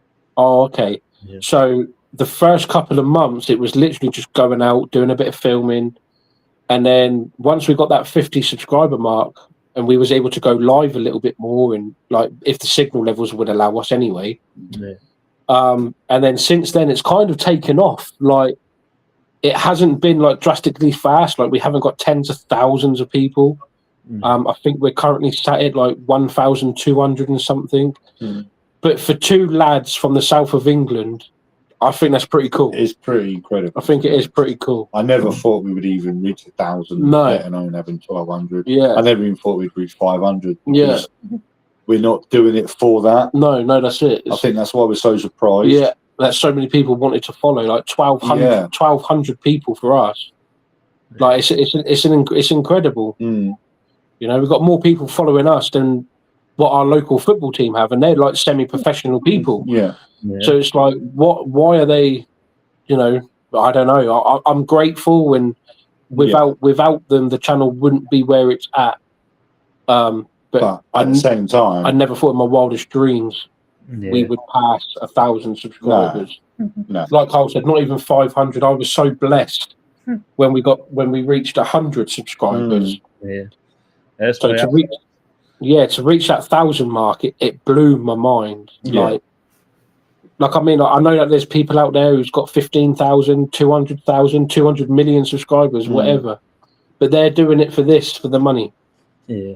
They're making a nice buck out, which, don't get me wrong, money would be nice. I'd be at a nice house and get the wife nice new handbags and stuff like that, and it would be a nice, cool place. But if none of that ever happens, I will still be posting videos. Yeah. 100%. Yeah, 100%. Yeah, we like I said, she spends. I will be using them here for long. Actually, I wore mine to work the other day. My head got cold. My big ears out on that dock. Well, I got cold. Satellites. That's what everybody tells me. I got satellite for ears. Let's see. What's the weather like over there at the minute, John? Right now, it is not cold. It's probably about, right here where I'm at is about 57 to 60 some degrees Fahrenheit. I was going to say, you could be cooking that horse egg over there at It's still sunny out right here where I'm at, so it's not that bad. Yeah, well, next week our weather goes down to 1 degree. It's going to be freezing. It's going to be cold. We're due some snow, and it's only going to be another, I would say, 2 or 3 weeks before we start reaching the minus temperatures here. Yeah. But as you know, we will still get out. Yeah, the camera will be doing this because it'll be so cold. Yeah. Just let me know about what time when it starts snowing over there, so I won't come because I don't like snow. I hate snow. I can't stand snow. I'm too old now. No, it's about October time. Yeah, it starts about January and finishes about October, November. Okay, I'll write that down. January to October. Now when I was in school, we used to get out of school when it snowed. That was the best time. We couldn't wait until it snowed. But now I'm getting too old. Life hits. Got a job, so now I got to go in the snow. So I don't want to snow. Like it was a kid. It's like them people that live in like Canada, up in the mountains or wherever, and it's like snow 24/7, 7 days a week, 365 days. I couldn't live like that. No. I couldn't. That's normal. I know it's normal. You know what I mean? Like they're coming over here in October for a summer holiday. Yeah. Like they're walking around the streets in shorts and t-shirt, and we're like, we got like 6 coats on. Yeah. We are lucky over here. We don't get much snow, to be fair. We're very lucky in this country. We get a lot of rain, but we don't get no snow. We haven't got no venomous spiders. We haven't got no venomous snakes. No coyotes running around. No bears, no tigers. Like it's boring. All right, we don't get a lot of hot weather, but at the same time, we don't get bad weather, really. As in, like tornadoes and absolute pours down for 40 days, and we don't get that. It's just normally just cold all year, really. Is it the town or the state that's just down the road from you, Asheville? Is it Asheville? They had a really bad, really bad hurricane a couple of weeks ago, didn't they? It flooded the whole lot. Yeah, it's about 2 hours away from where I'm at, 2.5. Somewhere. That's what I mean. It's crazy weather. Like, it's a bit close to home for me. It was. We got a lot of rain, but we didn't get a lot of rain as Asheville did. It was really crazy. I think it said on the news here in the UK that they had like 2 or 3 months worth of rain in like 12 hours. Yeah, something like that. Like it was.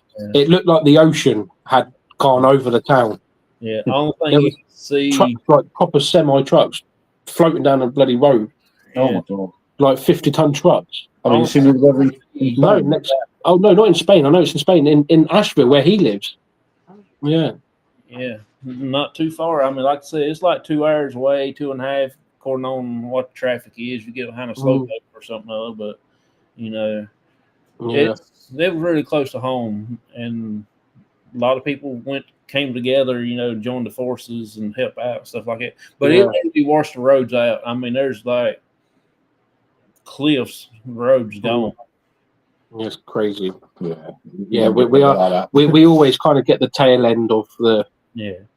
So when we say we've got bad weather here in the UK, we just got a little bit of rain.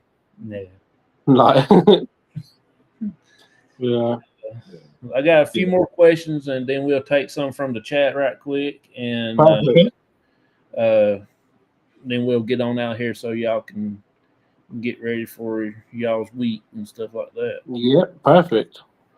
Fire away. What is God, I've lost train of thought now. If somebody comes up and say, "Hey, I would like to be an investigator," what would your advice be for them to get started into it? First thing I would ask them, have you got a mobile phone? 9 times out of 10, everyone's got a mobile phone now. Yeah.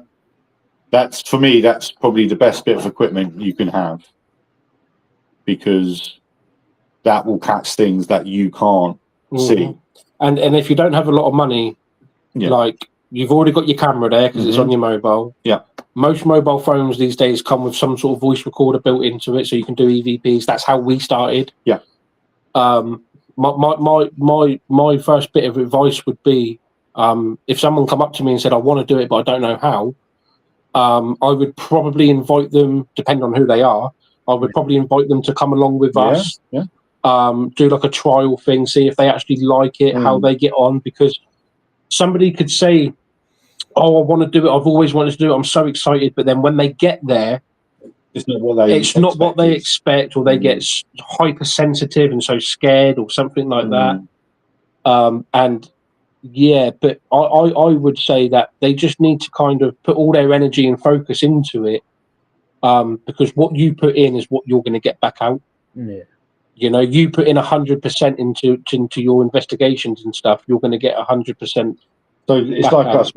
On our first year, out of the 52 weeks a year, we went out 49 of them. About 48, 49 weeks. Every weekend. Every weekend. And we put so much into it, and now we're starting to see, thank you, Lynn, we're starting to see the goodness from it because we put in the hard work, the hours, spent a lot of money, and now it's, you know, the channel is where it is now, and it's a hell of a journey. So yeah.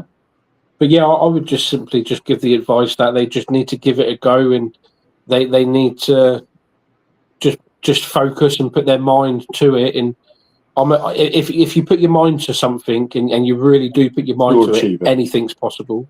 Yeah. See you later, KK. Thank you for coming in, bud. Thank you, KK. Bye-bye. So, yeah. I would say if I don't know them or if they don't live close to me, I would just say, hey, go find your local group in your neck of the woods and, you know, go talk to them and see if they can't help you get around to that and stuff like that. And they can show you the ropes. They can teach you something other. And if you really like it, you might can go further on the process. But the thing is, there's a lot of groups out there now that are like event hire companies where they hire these haunted places, sell tickets so the general public can go and experience it for themselves. Yeah. So that's I think that's a good bit of advice, is go and check something like that out, see where your local one is. I mean, that's how I started. That's how we started. Yeah, but that's how I started 20 years ago. I found a group, I went to them, and then So, but yeah, honestly, if someone come up to me tomorrow, I would ask them to come out with us. Yeah.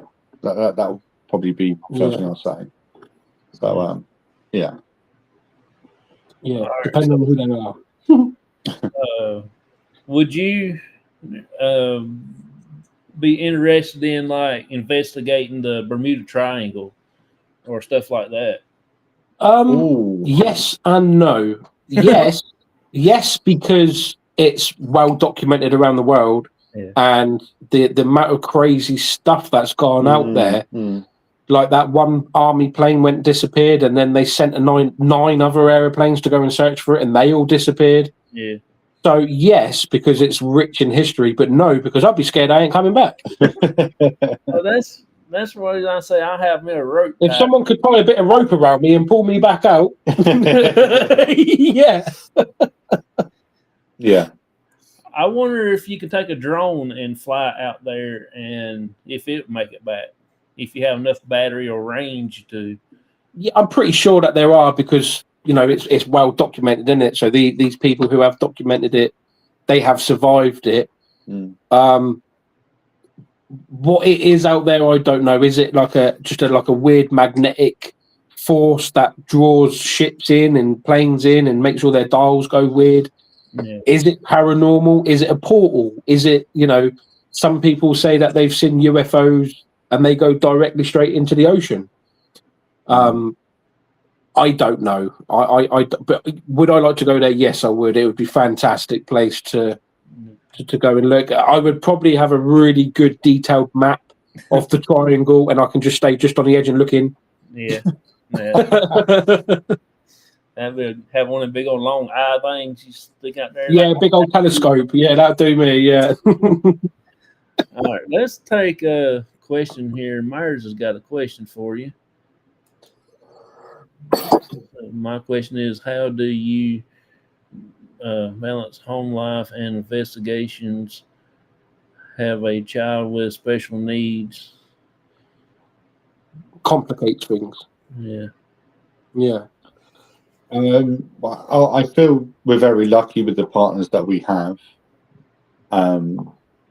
They support us, which means they give up. Yeah, guys, go out, go and do your thing. It's fine. But there has been times, isn't it? Yeah. Like my work, I work stupid hours, stupid days. Some days, like I said, we like to plan, but then something had happened and I'm like, oh, I've got work and I can't, or you say, oh, I've got to take kids to school or hospital or whatever. So we juggle things around, don't we? Yeah, you can't. That's all you can do, really, is try and juggle it. But like Carl just said, we are very blessed that both of our partners are both understanding that this is what we like to do. Like, we don't go out and drink in the pubs, in the clubs. We don't party. We don't, so this is kind of the only thing that we do. Yeah. Obviously having children at home, like, it can become a bit difficult sometimes, especially with my eldest, because he's got cerebral palsy and he is disabled. Yeah. But again, my wife's brilliant. She's fantastic. She knows that she can look after him for a few hours while I go out. And it is just like the wording is in the question, balancing it. You just have to balance it, and you kind of have to work around certain situations. Like, if Cole's got a day off work and we want to go out and investigate, but my son's got the hospital, well, then we're going to have to either wait until we've done that hospital appointment, because that takes priority, and then go out, or we'll cancel and go the next week. Yeah.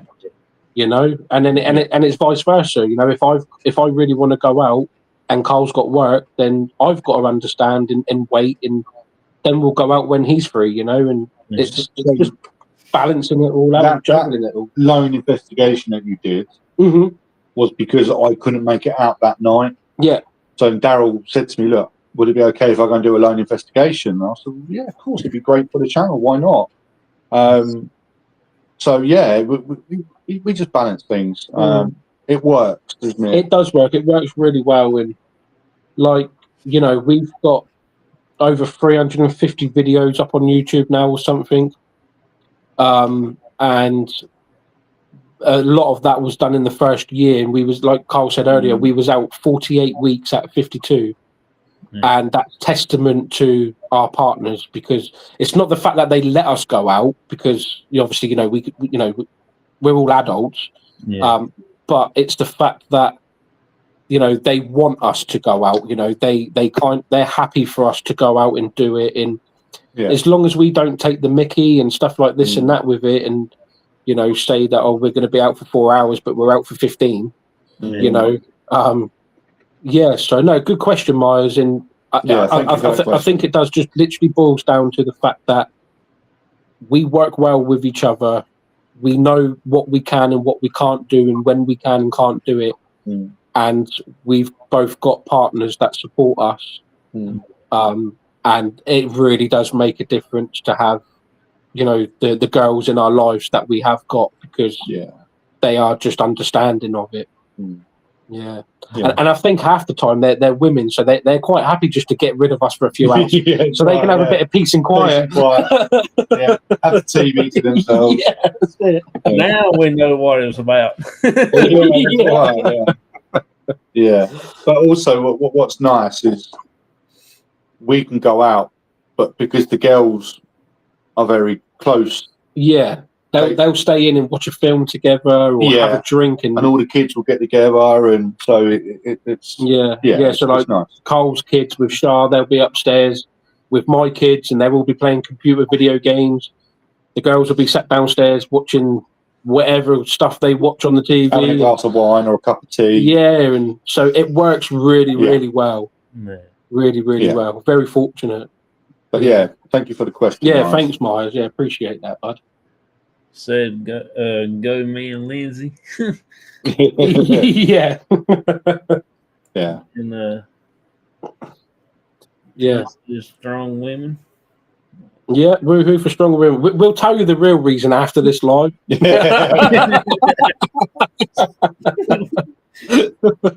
Oh Lord. So do y'all believe in such things like cryptids, Bigfoot, UFOs, and Mothman, and all that kind of stuff? So what? I believe in it all. Yeah, I mean, I'm a bit skeptic when it comes to Bigfoot. Yeah. One, there's never been any reports of it in the UK, and if there has, I'm not aware of them. Yeah. Second of all, every single episode I've watched, there's one footprint. Now, if Bigfoot's only got 1 foot, how's he getting from Louisiana to America to the other side of America in San Francisco in 10 minutes? Yeah. So I've just finished watching I don't know. I've just finished watching Expedition Bigfoot. Oh yeah. They found a right footprint and a left footprint. Okay. And they found with them prints 2 smaller prints, a left and a right. So I don't know. I mean, I believe you just finished watching it. I'm not going to say that it's not real, and I'm not going to say it is real. That's but I would physically have to see it to believe it. Yeah. That's just my personal belief. And I know that they say that he can shape shift and all this and all that sort of stuff. But if he was real, maybe because it's slightly different to a ghost or something. You know, if you see a spirit, you know, it's slightly different. This is a big ass monkey that is alive, walking around the jungles or the mountains or whatever. Yeah. I think someone would have found a body or something. I don't know. I really don't know. Mothman, again, I don't know. UFOs, I do believe that. I don't know whether they're little green men flying around in spaceships and stuff like that, but I do believe there's life. There is something else out there. There has to be. And our universe is so big and so vast that if people do believe that there's nothing else out there, they are bonkers. Absolutely bonkers. Yeah, we can't be the only planet with life. Even if it's microorganisms, you know, they have categorically said that they have found water and stuff like this and that on different planets and ice and stuff, and we all know where there's water, there's life. Yeah. So I do believe in that. My wife actually, she said she saw this big black triangle thing in the sky.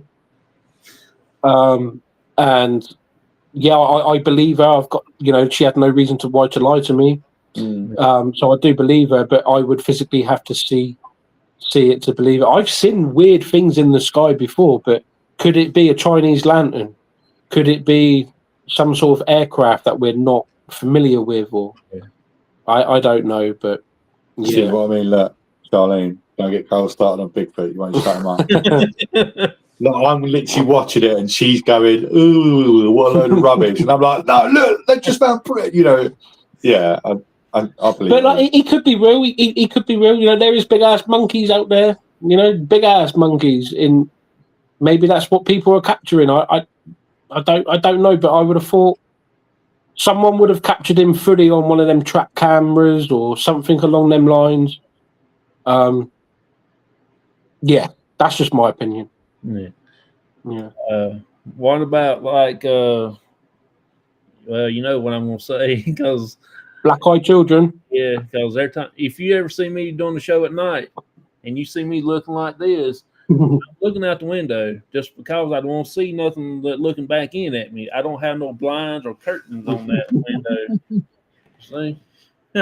Yeah. So that's a scary feeling when I'm sitting here talking about black-eyed children, and I just got this cold chill over me, and I turn around and look, and there's somebody standing out there looking in. Yeah, I mean, again, it's one of them things that is more typical in America than what it is here in the UK. Yeah, I never heard of it until you said about Jonathan was mentioned about. Yeah, black-eyed children. So yeah, we've never really come across it here in the UK, so I can't say for sure. No. Do I believe that that's a possibility? Yes. Probably and more than likely, because there is demonic spirits out there and poltergeists, and could it be some sort of being like through that sort of thing? Yeah.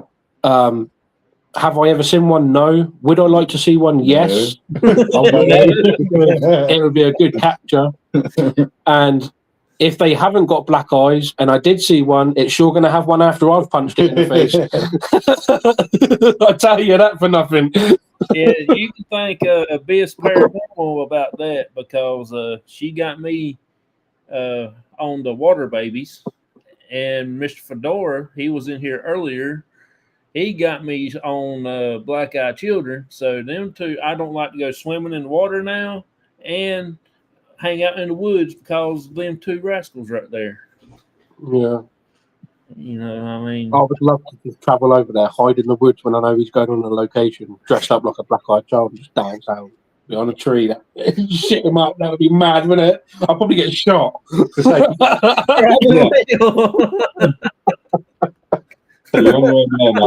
Yeah, because you'd be on your own. Yeah. So yeah, I just wondering if y'all have any type of cryptids over there in the UK, like old folklores or anything? Well, the one that I do know of is fairies. I've never seen one. I don't know whether I believe in like Tinkerbell. Do you know what I mean? Like you've seen the film Peter Pan and Tinkerbell flying around as a fairy. Apparently there's a couple of really good clips on YouTube from the UK about fairies, but I don't believe in them personally. Like, I think it just could be a big ass butterfly or a dragonfly or something like that they've captured on the camera. The biggest thing in the UK is it Bloody Mary? Yeah. You sit in a dark room with the lights turned off, you look in the mirror, you say Bloody Mary three times or 5 times, and apparently she shows herself. Yeah. I remember doing it as a kid and nothing ever happened. So. We used to play pranks and do it all the time. But we do have like poltergeists and stuff like this and that, but most of our historical hauntings is more witchcraft. There was a lot of witchcraft that went on here in the UK, especially down south where we live. Them woodlands that you was doing your investigation in the other day, we've got some woods very similar, about an hour's drive away from here, down by the coast, and that is notorious for witchcraft. So we did these woods, right? Now we were hearing all kinds of stuff, weren't we, right? And then we caught those green dancing lights, green lights in the bush, right? Yeah. And then as soon as we finished filming, we walked out of the woods. We heard the biggest scream, like witch or female scream ever. Oh, it was definitely female. Oh, 100%. If it was male, then his balls are in his stomach. You know, that was definitely female. It was like it made you go cold, because it was like that was so loud. Yeah. We were literally just there. Yeah, we were literally stood where we heard the scream. We were stood there not 5 minutes beforehand. We were getting ready to put all our stuff in the car, and I remember I had to get back out the car to go and put something else in the boot, and I really didn't want to, because that scream that sent shivers down my spine that night. It went right through, didn't it? It was horrible. Maybe that's just another location that we could just go and do. It's not going to cost us anything, and it's so notorious with witchcraft. Maybe go a little bit further into Burley itself, where it's supposed to have happened properly. But witches is the main thing in the UK. Yeah, definitely witches. Because obviously you got the witch thing that was up north, where they burnt like the 13 witches. Oh, Pendle Hill witches. Yeah. Where they all got burnt all those years ago. you can actually do an investigation Yeah, you can. on Pendle Hill, That's right, just me and you. Mhm. But you could actually have a guided tour. Yeah. You stay there for 2 days. They take you on the coach, bring you back, take you back. Yeah. Yeah, it's quite expensive. Yeah, so over in the UK with the witches, years and years and years and years ago, like the 1400s, 1500s, 1600s, if someone thought you was a witch, that was it. You was getting hung and set on fire. Yeah. Like they didn't give Torture. that lady any chance to say what you going on about. Yeah, like yeah. it's not true. So a lot of innocent people got killed Because they thought that they were practicing witchcraft. Yeah, yeah. And there's it's really actually, sad. It's really sad. We'll let you into a little secret. We actually have a location coming up, hopefully within the next kind of couple of months, maybe. It's called Sally in the Wood. And there's this big tower, which is down in the woods. It's about a 2-hour drive from us. And this young lady, I think it was in the 1300s or 1400s, she was labelled as the local witch in the village. Yeah. And instead of burning her, they locked her in this tower and they just left her there to die. So now when people go there, she really doesn't like men, which is kind of understandable because of the stuff she went through. Yeah. It's said that she will scream at you, she will touch you, she will scratch you. And even to the point where when you're driving away from the car park, you can see her in your rearview mirror. Like, that's just scary ass stuff. Like they even changed the name of the lane. Yeah. It used to be called Old Woods Lane or something to that effect, but it's that haunted, they changed the name of the road to her name. Yeah, because so many incidents have happened from when people have left that place. That's why they called it. So let me tell you something right quick before I forget it. Native Wild Man became a member, and he gifted a member, and this is who the computer gave it to: Spirit Brothers. Oh wow! Thank you. He's a member of C.O.P.S channel right now for a month. Thank you very much. Thank you. That's awesome. That's awesome. That's pretty cool. That's awesome. We get special perks now. I want a Ferrari. Yeah. When's that private plane coming to get us? Jennifer says she's been and stayed there at that on that national holiday near that place where y'all was talking about. Yeah, okay. Yeah, Jennifer's up north from us. She's not too far from us. That place would be awesome to go do Pendle Hill. Yeah, it really would be good. Yeah. Appreciate you, Native Wild Man. Thank you, buddy, for doing that. Yeah, that's awesome. Is it Sean? Is that his real name? Yeah, thank you, Sean. Thank you so much for that. I do like his channel as well with his fishing and stuff like that. It's pretty cool. Yeah, I watch him every time I can get a chance to get over there to it. Yeah. But Native Wild Man, he is a big supporter. He is one of the... we sent him some gifts. He actually won our free giveaway. Yeah. When we reached our 1,000 subscribers, he won our free giveaway, and we sent him over some key rings and stuff. And it's pretty cool. Yeah. It's awesome. Thank you so much. Maybe we do another giveaway when we get 1,500 or something. Yeah, that would be nice. Another 300 to go. So yeah, like and subscribe. Thank you so much.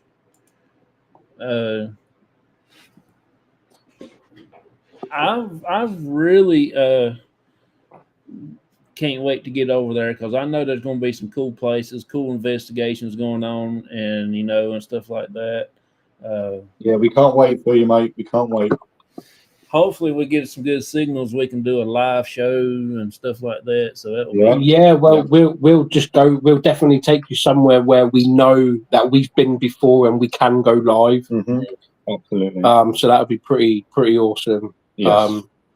Like maybe like closer to the time, maybe we can even book like a little location, like maybe go to the pub or something like that, and so you can see the history of these places, and maybe like the ancient Ramin. It's, I think, over 1,000 years old, that building.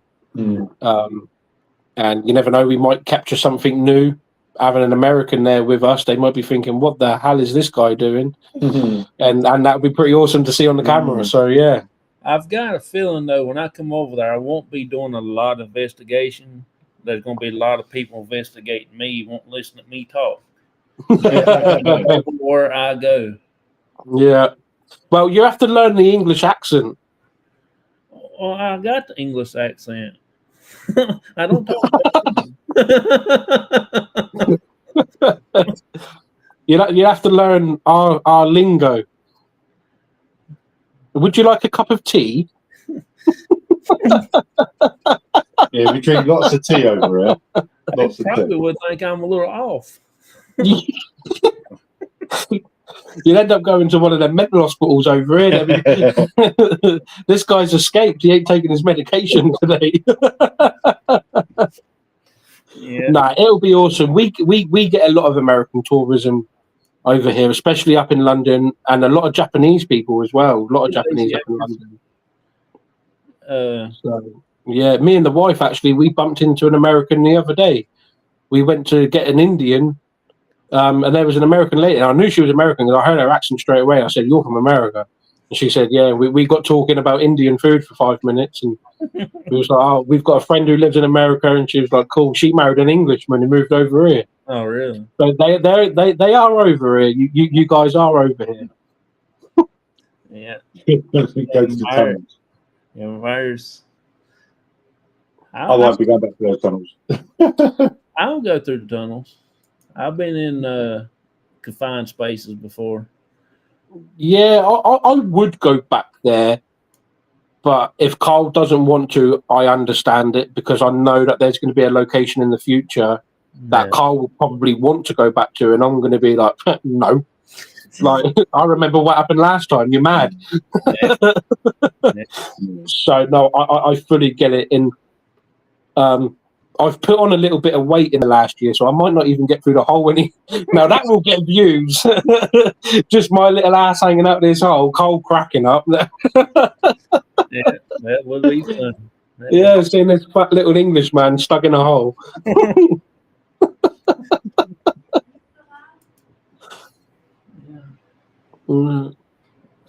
Let's see. Will it show us a video of an English tea?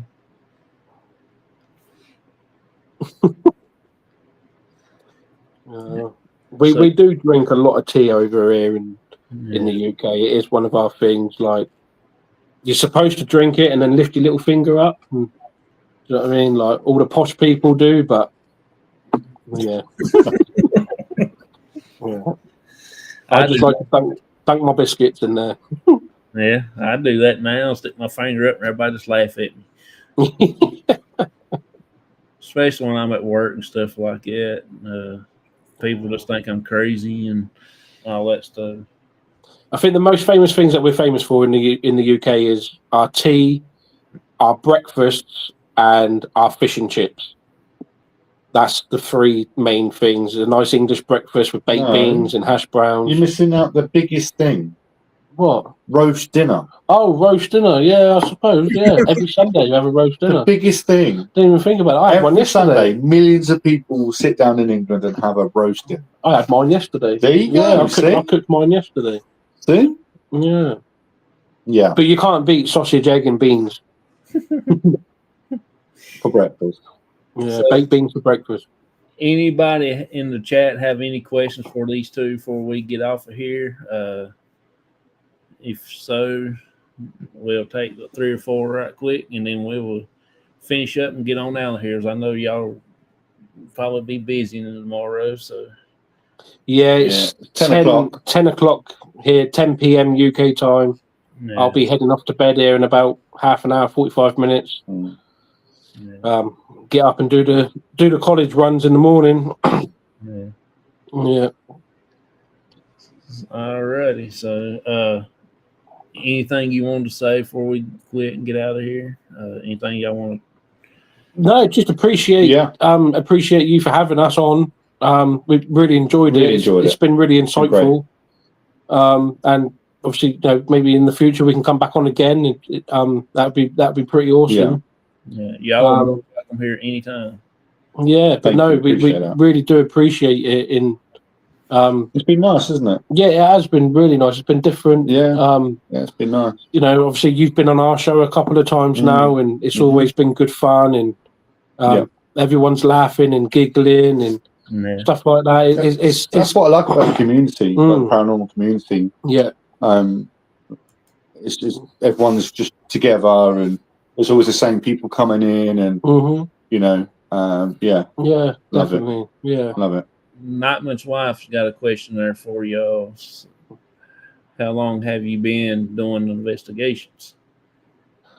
So, as Spirit Brothers UK, we've been doing it for the last 2.5 years, maybe getting on for 3 years. But you've been doing it a lot longer before we met.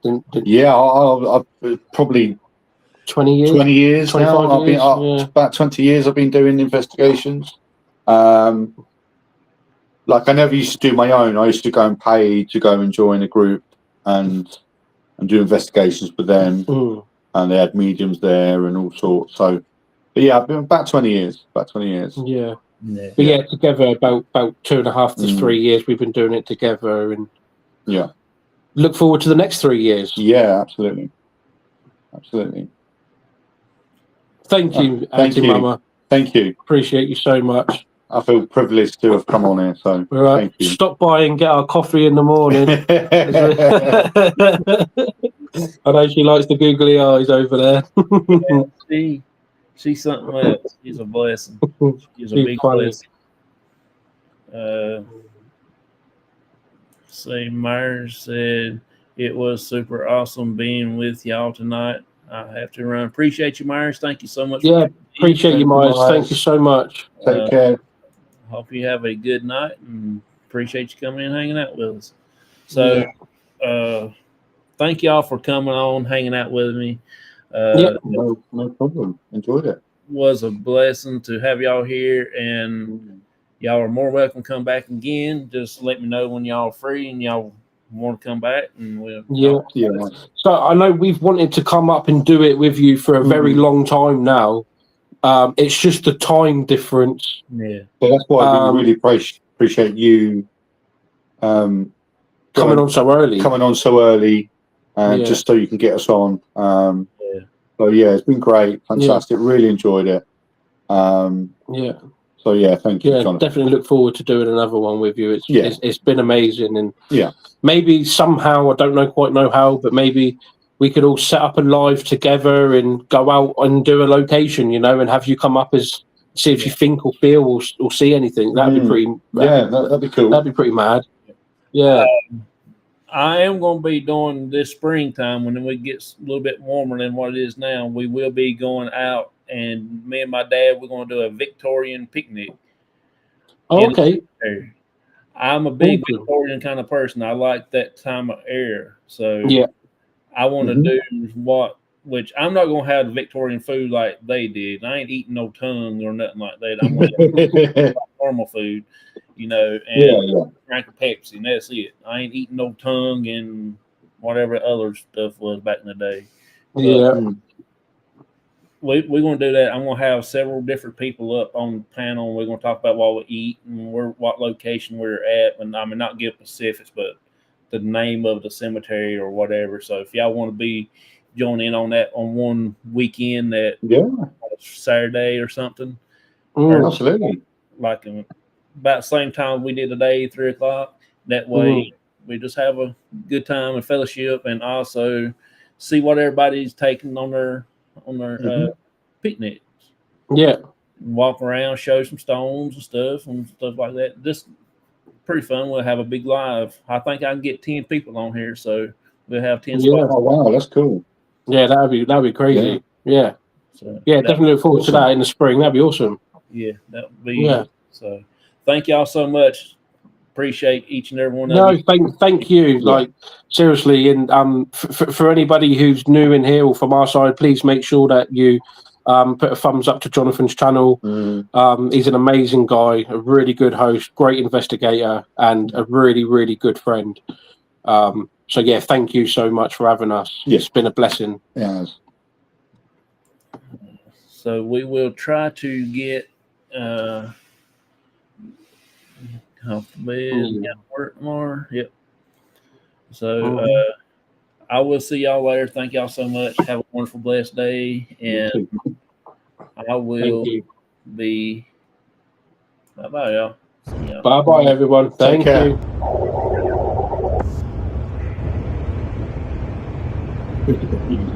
Yeah. Cool.